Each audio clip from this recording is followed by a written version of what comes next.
Hello, ladies and gentlemen, and welcome to the CS Podcast live on Zeno Radio and ZenoLive.com, presented by the NFL Draft Bible and NUC Sports.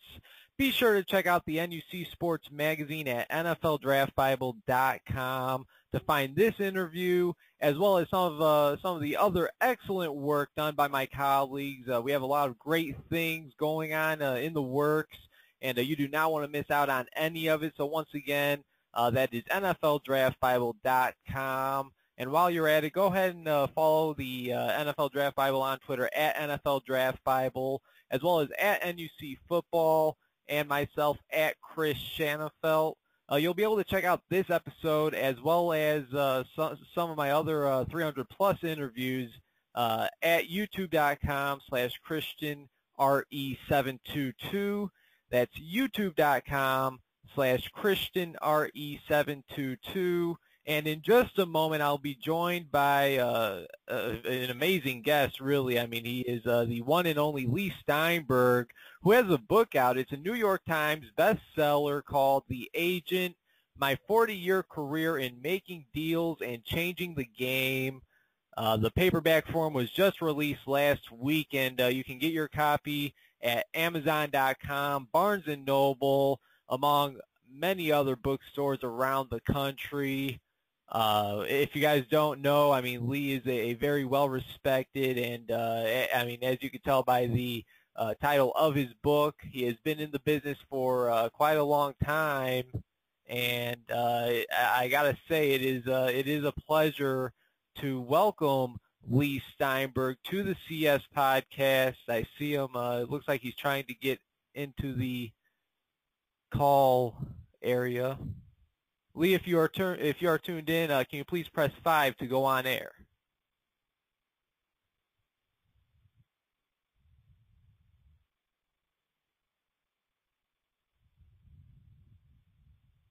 And there it is. Once again, it is a pleasure to welcome onto the show author and one of the most successful agents in all of sports and entertainment. Leigh Steinberg joins the CS Podcast now. Thanks for taking some time today, Leigh. How's everything going? Things are great. Glad to be with you. Well, I got to say, it's certainly a pleasure to have you on. And like I said, you do have a book out. It is called, I got it right here. I'm sorry. It is called The Agent, My 40-Year Career in Making Deals and Changing the Game.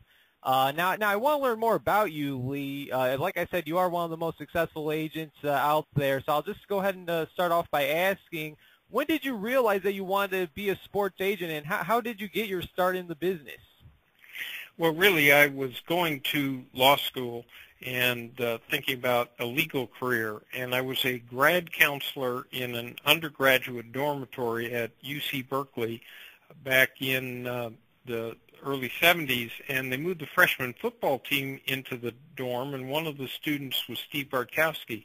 So in 1975, he became the very first player picked in the first round of the draft and asked me to represent him. And there I was, brimming with legal experience, never having practiced law before, and I had the first pick in the draft in a year where there was a competitive football league, the World Football League.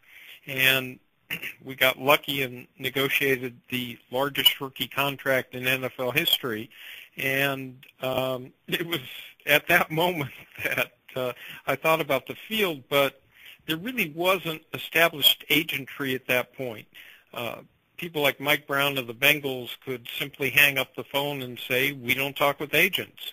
So it was in, most of the players had their parents represent themselves. So there's certainly been changes since then, but really we get back to Atlanta and there are Klieg lights flashing in the sky at the airport to sign the contract with the Falcons. And the huge crowd is pressed up against the police line, and the first thing we hear him say is, we interrupt the Johnny Carson show to bring you a special news bulletin. Steve Bartkowski and his attorney, Leigh Steinberg, have just arrived. We switch you live for an in-depth interview. So I'd been in Berkeley, and it was then I saw that that athletes had the opportunity to be the celebrities and the movie stars, and made it a policy to ask each of them to go back to the high school community, the collegiate, and the professional, and set up programs that would enhance the quality of life. Well, you've certainly been at it for quite a while now, Leigh. You've represented the #1 overall pick in the NFL draft 8 times, a huge accomplishment, I'm sure. Throughout those 8 times, was there ever a moment where you were kind of surprised that one of your clients was selected first overall?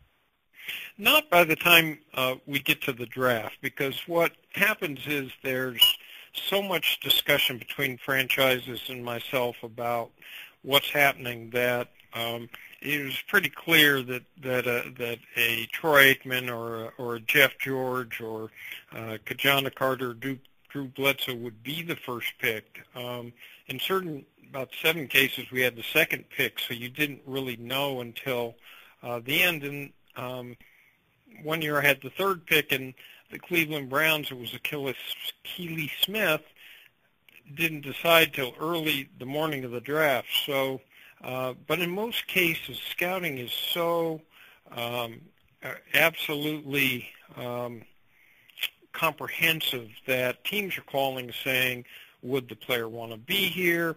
Are we going to have any problems with the contract? So you know.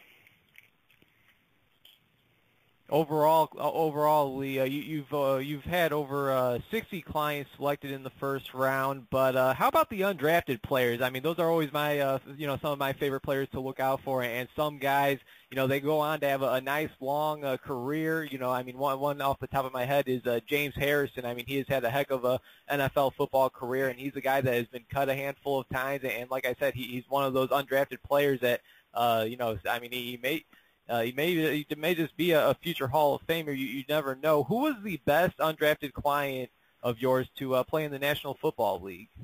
It was years ago. I had a client, Gail Gilbert, whose son Garrett is now just got waived by Detroit, but we'll have more tryouts. And he was a free agent. He went on to play for at the quarterback position for 12 years and went to 5 different Super Bowls. Even with all of the directors of player personnel, the combines, information that they get, and then all-star games, scouting combines, pro scouting days, and visits to teams, they still miss people. And the difference between the NFL and Major League Baseball or basketball is there is no farm system. So you get a player who's undrafted. Now he goes into a training camp situation where they have 85 players, and he just may not get enough of a look. Now, football especially, and we had a big baseball practice and basketball, but when it comes to football, it's the most situational of all games. So someone can be a great star for the San Francisco 49ers and hardly make the team at New England. Because the situations are so different and the skill set they're looking for is different. So you will get Kurt Warners. You're going to get players that just get missed. And, of course, now, because of the salary cap, being a 7th-round draft pick or a 5th-round draft pick, which used to mean a player was going to get cut, doesn't mean that anymore because they need to have those players make the team to fill in for the fact they're paying such robust incredible contracts to starters and the few key players. And, year after year, we always see those late-round draft picks or the undrafted players. And, I mean, you could go right to just last year's Super Bowl. Malcolm Butler, an undrafted player from a Division II school, goes on and makes the game-winning interception for the New England Patriots. Again, that's an undrafted player. I mean, like you said, I mean, so many times these scouts get it wrong, and so many times these late-round picks and undrafted players can have such a huge impact and go on to have a great professional football career. You have successfully negotiated over $3 billion worth of contracts. That's $3 billion with a B. Who was the toughest person you have ever had to negotiate with? Oh, clearly Mike Brown of the Cincinnati Bengals. I had the pleasure of having the first-round draft pick there in 1987, 92, 94, 95, 99. If there were astronauts in a league on the moon, then Mike would somehow be the commissioner there. And he was always very, very tough. Now, back in the day, there were huge differentials in respect to how much teams got in revenue, because if you were in a smaller city, smaller stadiums, smaller marketing, made quite a bit of difference. Now with the national television contract at $226 million, most of that is the is national TV revenue. That's up from $2 million when I started in 1976.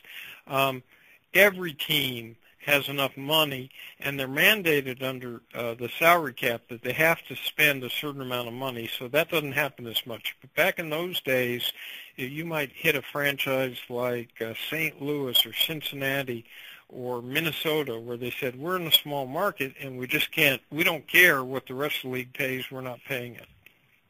Is there a certain contract that you've ever negotiated that is most gratifying to you, that might mean the most to you when you look back at your sports agent career?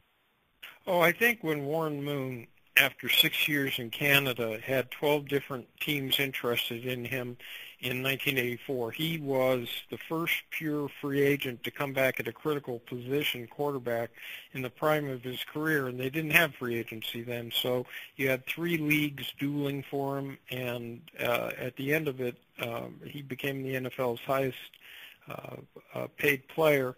And then Steve Young, the month after that, signed the biggest contract in the history of sports with the LA Express. In other sports, in boxing, I once did the biggest contract ever, would have been the biggest contract ever for a boxer, but what happened was that it was Lennox Lewis. He was supposed to fight Mike Tyson, so we go to the press conference to announce the fight, and Tyson's up on the dais, and he's screaming and yelling.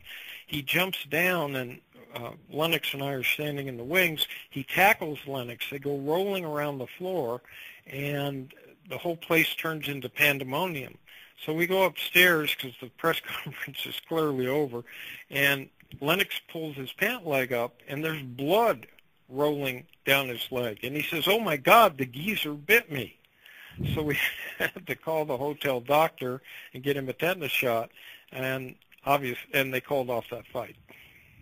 Wow, that's pretty amazing. That's an amazing story right there. Now, moving on, how about a contract where the team offered more money than you had planned on asking for? Has that ever happened? It has.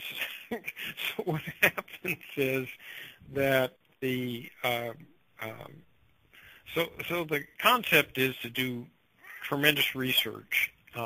Right now we have a salary cap for rookies in the NFL and for the NBA, so that's there are limitations there. But in a veteran contract, you look at comparables, those players who are comparably situated in terms of years of service, the statistics, honors, and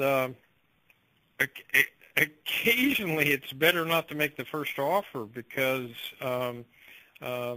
there have been times, and I'm not going to embarrass the owners, where had I made the first offer, I'd have left money on the table because they had a bigger concept designed. However, that is rare and few and far between.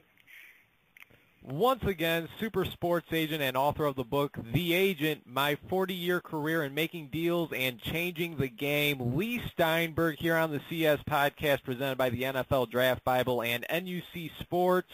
Now, you even mentioned it, I mean, there in the beginning, Leigh. I mean, there have been numerous changes in the NFL draft process since you first entered the business. But if you had to choose one and talk about it, what is the one biggest change of the NFL draft process since you became an agent? The fact that players now go to training in the month of January and early February to get ready for the scouting combine, and agents get to the wonderful privilege of paying for that. So I remember it was years ago, and Jason Taylor's father called me. It was probably 1997, and he said, we'd love to pick you, but what's your training regimen? And I hadn't heard of anything like that, so I said, what? And he said, your training? I said, well, from 1989 to 1995, the years just prior to your son, I had the very first pick in the first round 6 out of 7 years. Can we agree that you cannot go higher than being the first pick in the first round, right? So he said, yeah. And I said, they all train themselves at their colleges. They use their strength coach, their weight coach, and all the rest of it. And so now you have specialized training being done, and it's state-of-the-art nutrition. It's strength and weight and speed and preparation, and it has a big impact. But one of the problems is it has a corrosive effect on the ability of lower round draft picks prospectively to get good representation, because it might cost $10,000 to $15,000 up front for the agent to put out at risk. And so that's been a real change. The second season of scouting now, because the draft is a projection as how you're going to do over the next 10 to 12 years. It used to be, when I started, Bartkowski was drafted in January. And now the fact that we have this incredible system for which speed seems to be the biggest single factor. The league is crazy with 40 times. In other words, somebody who, especially who plays defensive back or wide receiver, who runs a sub 4.3 40 instantly vaults up the chart. And yet the question of whether that receiver can actually catch or whether the defensive back can backpedal and cover somehow gets lost in it. So it's become a speed-crazy league and a measurables league, and that discounts, the work ethic, the football skills that it takes. Someone does not have to run a 4.3 40 to have an incredible sense for where players are going to end up and be able to accrue multiple tackles. So those have been big, huge changes in the process. Yeah, I think it's safe to say that if Darius Hayward-Bay just a handful of years ago didn't run that 4.3 40, he wouldn't have been the seventh overall pick by the Oakland Raiders. I mean, that 40 time definitely caught their eye, and we've seen how that pick has turned out over the years. He's no longer on the Oakland Raiders now. Are you a fan of the NFL changing the draft location? I mean, it was in New York for, I believe, over 50 years. And then just this past April, it was held in Chicago, and earlier in the month, the NFL announced that the draft will be returning to Chicago in 2016. What are your thoughts on that? There was always a sense of being, in the big time with New York City. But if you looked at the response of Chicago to the draft, which was amazing in terms of fan support and the rest of it, it probably is in the best interest of football to move it around. I was hoping it might be Los Angeles, but it does. The NFL has been a master in creating events in the off season that, even though they have the longest off season, they got 8 whole months, they've been terrific at creating publicity events that extend it. So where the Super Bowl gets played in early February, well, gee, all of a sudden you've got news on tenders, okay, and who's going to be a franchise player and the rest of it, and that's followed by free agency. This year, the announcing of the schedule became a big news story, which is sort of hilarious, and then you have the draft, and it used to be a 2-day affair, and now it's extended and it's sponsored, and there's massive amounts of content going into it, and the truth of the matter is fans are fascinated by it, and either from the perspective that a player that went to the college that they root for is involved, or that the pro team they root for is involved. So it seems to actually just have enhanced the draft and to have been a positive. All right, Leigh. Moving on, let's. I mentioned it. You are one of the most well-known and most successful sports and entertainment agents out there.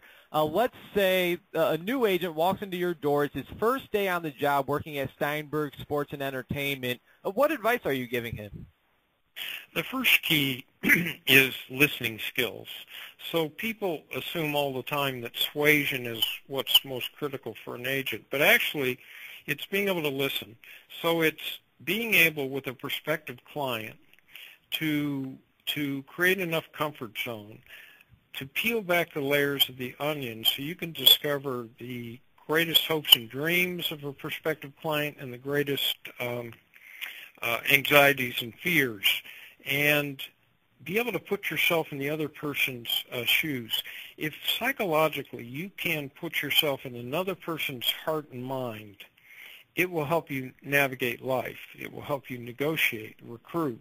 We're running agent academies these days. We've done 2 in California, 1 in Houston, 1 in Philadelphia. We've got 1 coming up in Chicago on the September 26th, and then we'll go to the Bay Area and to Miami. And what we do with those young attendees is to give them basic skill set, to teach them listening skills, how to negotiate, win-win form, how to relate to clients, how to do damage control, how to brand and market, how to do all of those different skills, set up a charitable foundation, and because no one really trains real well in that. You can go to law school or business school and you learn the principles of business, you learn the principles of the law, but you're not really taught the specific skill set.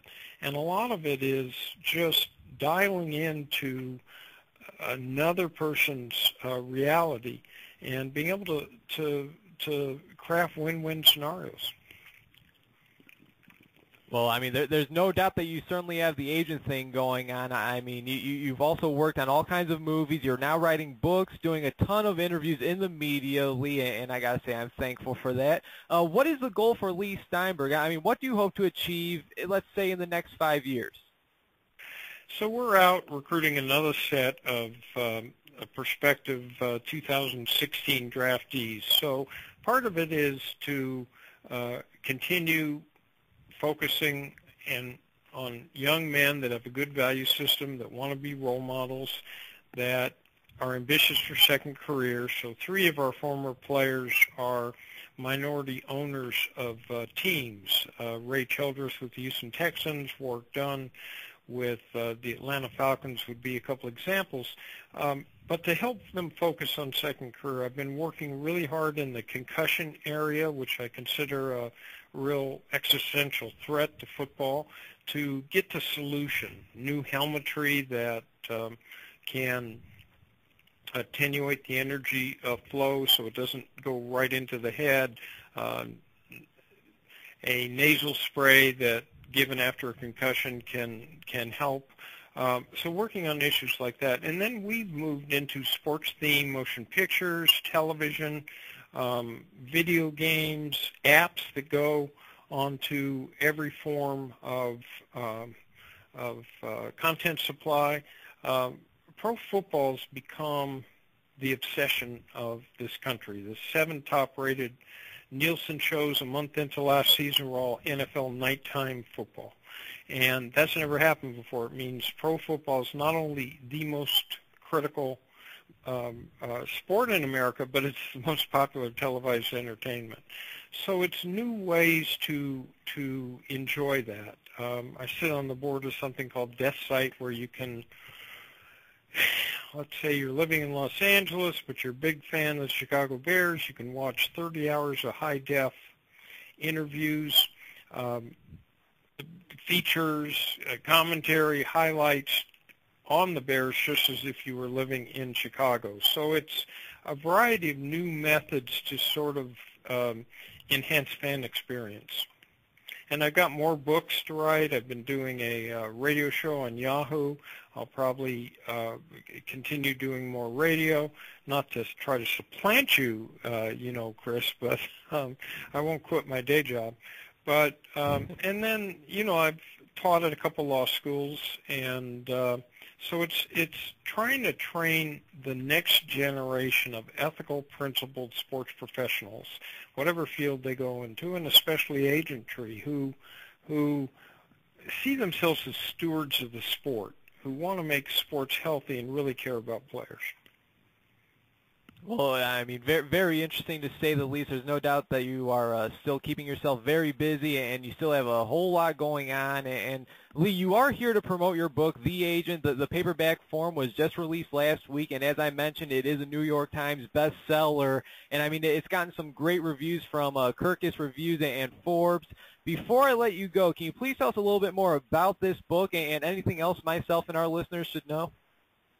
So I wrote it to try to describe the journey I've had, which started in Los Angeles, where my grandfather was head of Hillcrest Country Club, so I sort of grew up on the lap of Marilyn Monroe and with a bunch of comedians like George Burns and Jack Benny. And then it goes up to Berkeley in the 60s, where I'm student body president when Reagan is the governor, and we duke it out. And then it sort of walks through 40 years of development of sports, some funny stories, interesting negotiations. I talk about issues like concussions, issues like how athletes can stand at the forefront against domestic violence and bullying, and hopefully is a compelling look at the world I had. I fought with alcohol, had a bout with that, and I'm in my 6-year recovery. I'm open about that because I want to help people who might still be struggling. So I think there's something for all sorts of folks in the book, and it's been bestseller in hardcover, and it's now just out in paper, which is a lot more affordable and can be found on Amazon and better bookstores everywhere. And the book is called The Agent, My 40-Year Career in Making Deals and Changing the Game, by the man himself, Leigh Steinberg. I'll tell you what, I certainly cannot wait to get my hands on that book, Leigh. It's been a real pleasure being able to chat with you. Thanks so much for your time, and all the best, sir. Hopefully we could do this again down the line. Thanks. I'd be happy to, Chris. There he goes, super sports agent Leigh Steinberg. Go ahead and purchase that book, The Agent. Once again, it is called The Agent, My 40-Year Career in Making Deals and Changing the Game. I thought it was a great interview, and thanks again to Leigh Steinberg. You guys could give him a follow on Twitter, at Leigh Steinberg on Twitter. Check out steinbergsports.com. Special thanks to Leigh Steinberg for making that appearance here on the CS Podcast, once again presented by the NFL Draft Bible and NUC Sports.